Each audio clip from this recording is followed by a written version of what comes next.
क्षणाचा राग हा किती भयंकर असतो. कधी-कधी आपण आपल्या जवळच्या व्यक्तींची मनं या रागामुळे दुखावतो, तर कधी-कधी हाच राग एखाद्याच्या जीवावरती सुद्धा बेतू शकतो. या रागामुळे आपल्या जवळच्या नात्यांची ही गय बऱ्याचदा केली जात नाही.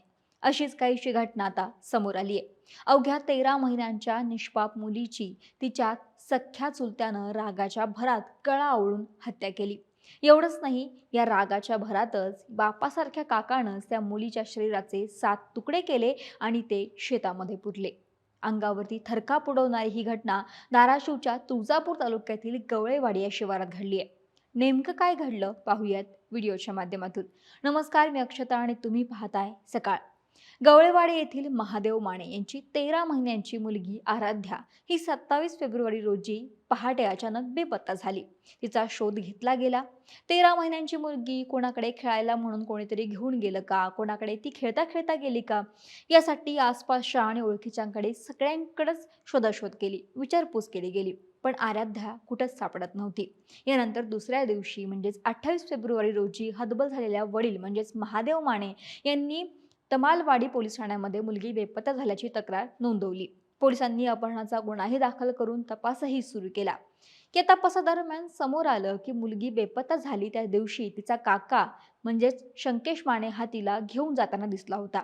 या माहितीवरून पोलिसांनी तसं पाहिलं तर सगळ्यांची चौकशी केली, पण शंकेश माने याला ताब्यात घेतलं. सुरुवातीला तो काहीच माहित नाही आणि आपणच आपल्या आराध्याला म्हणजे पुतणीला शोधतोय असं म्हणत होता. पण त्याच्या बोलण्यातून सतत काही ना काही वेगळी माहिती समोर येत होती. तो वेगळीच वाक्य जी आहे ती समोर येत होती आणि त्यामुळे त्याच्यावरचा संशय हा वाढत होता. अशात पोलिसांनी त्याला खाक्या दाखवताच त्यानं आपल्या भयंकर गुन्ह्याची कबुली दिली.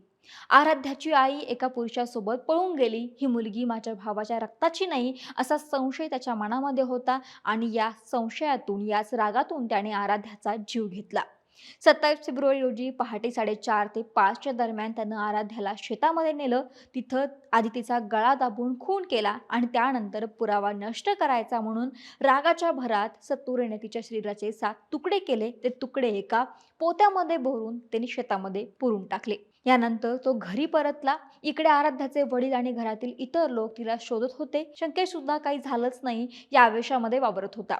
पुतणी गायब झाली म्हणून शोधाशोधही तो करत होता. पण शेवटी त्याचं सत्य हे सगळ्या समोर आलं. यानंतर पोलिसांनी नराधम काकाला म्हणजे चुलत्याला पेट्या ठोकल्या आहेत.